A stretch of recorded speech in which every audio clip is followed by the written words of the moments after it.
Friends, this is Umang Sharma from आपका सहपाठी।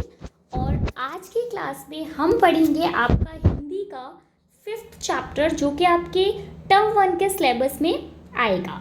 देखो, इस वाले चैप्टर में ये जो मुक्तिबोध, माधव मुक्तिबोध जी हैं, इन्होंने एक बहुत ही सुंदर कविता का वर्णन किया है, जिसमें आपको पूरी कविता में ये तो नहीं बताया गया है कि कविता में कवि किसके बारे में ये कविता लिख रहे हैं। हो सकता है कि ये कविता वो अपनी माँ के लिए लिख रहे हैं, या हो सकता है कि वो ये कविता अपनी प्रियतमा के लिए लिख रहे हों, लेकिन इसमें ये ज़रूर बताया गया है कि वो किसी ऐसी स्त्री के बारे में इस कविता को लिख रहे हैं जिससे कि वे बेहद प्यार करते हैं। मैं एक बात और बता देती हूँ, ये जो मुक्तिबोध जी हैं, इन्होंने जितनी भी अभी तक कविताएँ लिखी हैं वो बहुत ही लंबी कविताएं लिखते हैं, लेकिन उन्होंने कुछ छोटी कविताएं भी लिखी हैं, जिसमें से एक है सहर्ष स्वीकार है, और भूरी भूरी खाक धूल भी लिखी है, बट आपके सिलेबस पे ये है सहर्ष स्वीकार है।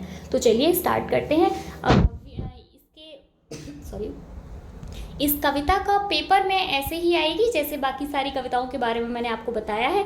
आपको मैं एक एग्जाम्पल, जैसे यहाँ से लेकर यहाँ तक का पैराग्राफ दे दिया जाएगा, एक किसी भी लाइन को अंडरलाइन कर दिया जाएगा और आपसे उसका मतलब पूछा जाएगा। ठीक है, चलो स्टार्ट करते हैं। क्या है? जिंदगी में जो कुछ है, जो भी है, सहर्ष स्वीकार है, इसलिए कि जो कुछ भी मेरा है वह तुम्हें प्यारा है। गर्बीली गरीबी यह, ये गंभीर अनुभव सब, यह विचार वैभव सब, दृढ़ता यह, भीतर की सरिता यह अभिनव सब, मौलिक है मौलिक है। इसलिए कि पल पल में जो कुछ भी जागृत है, अपलक है, संवेदन तुम्हारा है। देखो, इसमें क्योंकि अभी मैंने आपको बताया कि कविता में ये नहीं बताया गया है कि कवि ये किससे कह रहे हैं, लेकिन ये ज़रूर पता है कि कवि जो कुछ भी कह रहे हैं वो अपनी किसी भी बहुत ही ज़्यादा जिनसे वो प्यार करते हैं उनसे कह रहे हैं कि ज़िंदगी में जो कुछ है, मेरी ज़िंदगी में जो कुछ भी मिला है, चाहे वो सुख हो दुख हो, जो भी है, सहर्ष स्वीकार है। मैंने उसको स्वीकार किया है, क्योंकि ज़िंदगी में हर तरीके के उतार चढ़ाव आते हैं। ऐसा नहीं है कि हमेशा बहुत ही अच्छे दिन रहते हैं, कभी ज़िंदगी में दुख आते हैं, कठिनाई आती हैं, खुशियाँ आती हैं, तो वो सब मेरे को सहर्ष स्वीकार है। क्यों स्वीकार है? इसलिए कि जो कुछ भी मेरा है वह तुम्हें प्यारा है, क्योंकि मैं जानता हूँ कि जो कुछ भी मेरा है, जो कुछ भी मुझसे संबंधित है, मुझे पता है कि वो तुम्हें बहुत ही ज़्यादा प्यारा है। गर्बीली गरीबी यह है, ये गंभीर अनुभव सब, यह विचार वैभव सब, दृढ़ता यह, भीतर की सरिता यह अभिनव सब, मौलिक है मौलिक है। इसमें कवि कह रहे हैं कि गर्बीली गरीबी यह, मैं जानता हूँ कि मैं गरीब हूँ, लेकिन मुझे इस गरीबी पर क्या है? गर्व है।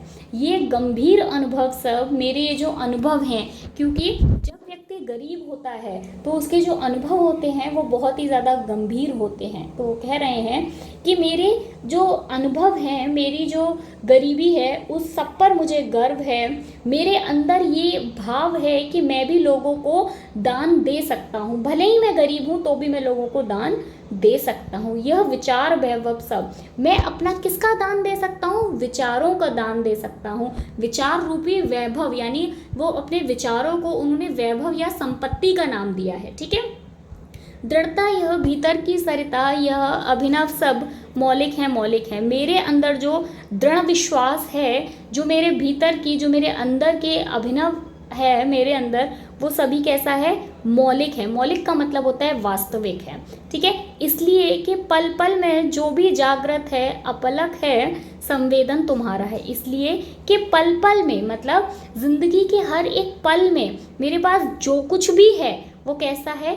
मतलब तुमको मैं अपलक का मतलब होता है बच्चों, बिना पलकों को झपकाए चीज़ों को स्वीकार करना, चीज़ों को देखना, उनकी संवेदना करना। तो वो कह रहे हैं कि जो कुछ भी जागृत है पल पल में, वो कैसा है? मैंने बिना पलक को झपकाए हुए वो संवेदन तुम्हारा है। मैंने बिना पलक को झुकाए तुम्हारा संवेदन किया है। आगे की पंक्तियों में कवि कह रहे हैं, जाने क्या रिश्ता है, जाने क्या नाता है, जिंदगी भी उड़ेलता हूँ, भर भर फिर आता है, दिल में क्या झरना है, मीठे पानी का सोता है, भीतर वह ऊपर तुम, मुस्काता चांद ज्यों, धरती पर रात भर मुझ पर त्यों, तुम्हारा ही खिलता वह चेहरा है।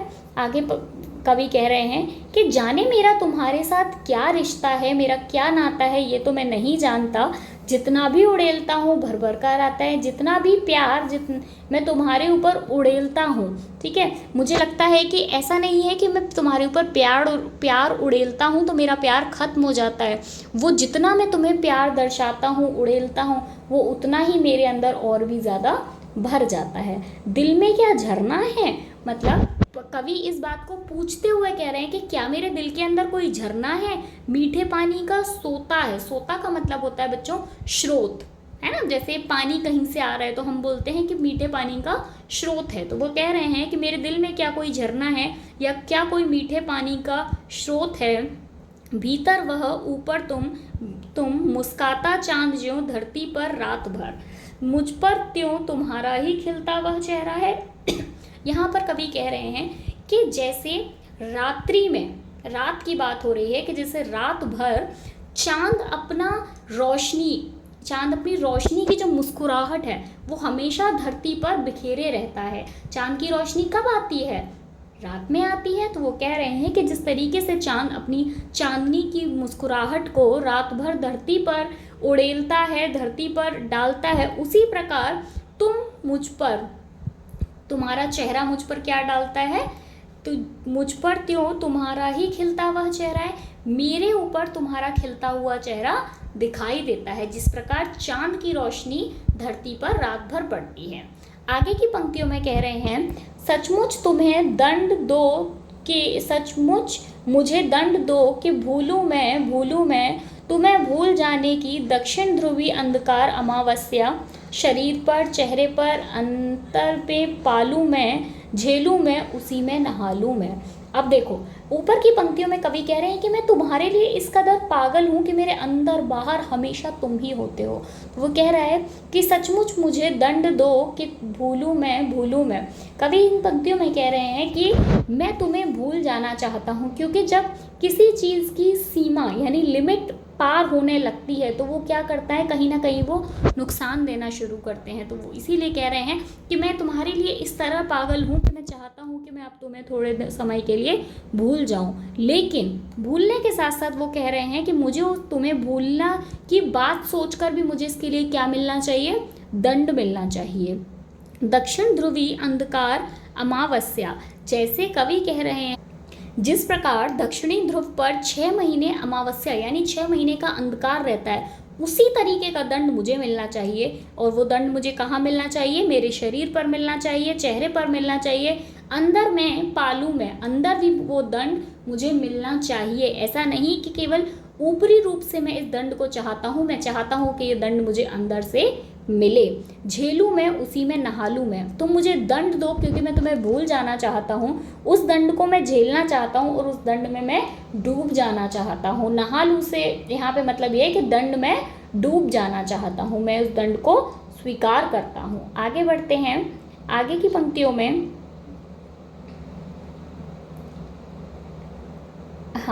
आगे की पंक्तियों में, इसलिए कि तुमसे ही परिवेष्टित आच्छादित रहने की रमणीय यह उजेला अब सहा नहीं जाता, ममता के बादल की मडराती कोमलता भीतर पिराती है, कमज़ोर और अक्षम अब हो गई है आत्मा यह, छटपटाती छाती को भविष्यता डराती है, बहलाती सहलाती आत्मीयता बर्दाश्त नहीं होती है।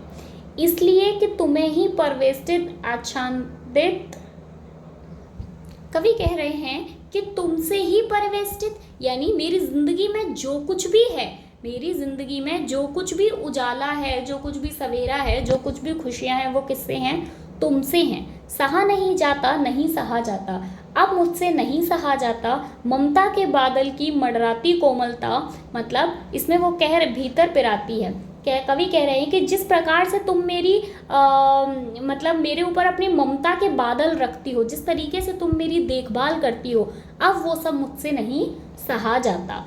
कमज़ोर और असक्षम अब हो गई है आत्मा यह, छटपटाती छाती को भविष्यता डराती है। अब मैं इतना कमज़ोर हो चुका हूँ, तुमने मुझे इतना इतना ज़्यादा प्यार किया है, इतना ज़्यादा लाड़ किया है कि अब उस सब से मेरी आत्मा तक कमज़ोर हो गई है, मैं सक्षम हो गया हूँ।